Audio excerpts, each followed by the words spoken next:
मैं रीवा तिवारी उपस्थित हुई हूँ बहुत ही सुंदर निरीक्षण का गाना लेकर के। तो चलिए हम आप लोग को बहुत ही सुंदर निरीक्षण का गाना सुनाते हैं। आप लोग मेरे चैनल को सपोर्ट कीजिए, लाइक सब्सक्राइब कमेंट कीजिए और मेरे चैनल में बने रहिएगा, पूरा गाना सुनिएगा। तो चलिए गाना सुनाते हैं आप लोग को।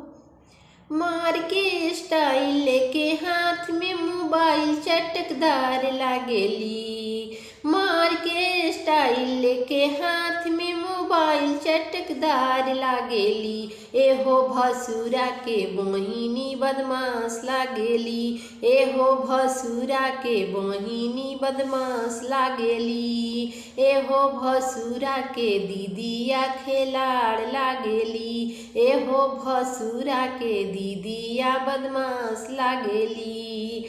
हाँ, मार के स्टाइल लेके हाथ में मोबाइल चटकदार लागेली, मार के स्टाइल लेके हाथ में मोबाइल चटकदार लागेली। एहो भसुरा के दीदिया बदमाश लागेली, एहो भसुरा के दीदिया बदमाश लागेली।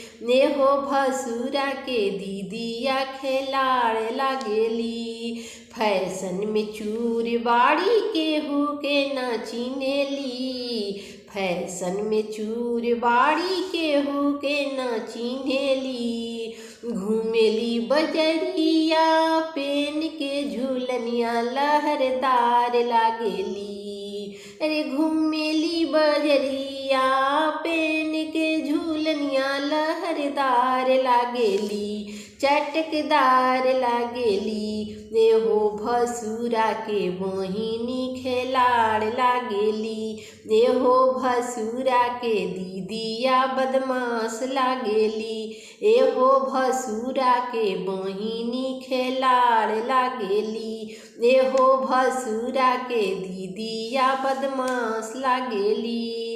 मार के स्टाइल लेके हाथ में मोबाइल चटकदार लागेली, मार के स्टाइल लेके हाथ में मोबाइल चटकदार लागेली। एहो भसुरा के दीदिया बदमाश लागेली, एहो भसुरा के दीदिया खेलाड़ लागेली, एहो भसुरा के बहिनी बदमाश लागेली, एहो भसुरा के दीदिया बदमाश लागेली।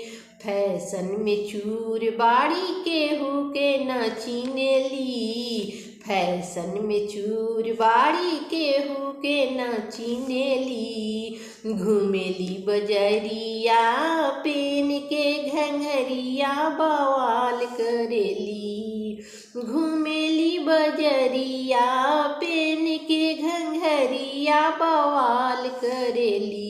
एहो भसुरा के दीदिया बदमाश लागेली, एहो भसुरा के दीदिया बवाल करेली, एहो भसुरा के दीदिया खेलाड़ लागेली, एहो भसुरा के दीदिया बदमाश लागेली।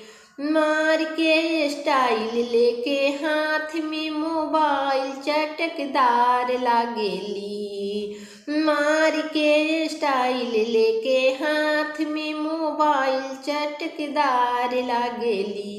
एहो अगुआ के बहिनी खेलाड़ लागेली, एहो अगुआ के बहिनी बदमाश लागेली, एहो अगुआ के दीदी चटकदार लागेली, एहो अगुआ के बहिनी बदमाश लागेली। हाथ में मोबाइल लेके मारेली स्टाइल बदमाश लागेली, एहो समधी के बहिनी खेलाड़ लागेली, एहो समधी के दीदिया बदमाश लागेली। मार के स्टाइल लेके हाथ में मोबाइल चटकदार लागेली, मार के स्टाइल लेके हाथ में मोबाइल चटकदार लागेली। एहो भसुरा के दीदिया बदमाश लागेली, एहो अगुआ के मोहिनी खेलाड़ लागेली, एहो भसुरा के दीदिया बदमाश लागेली।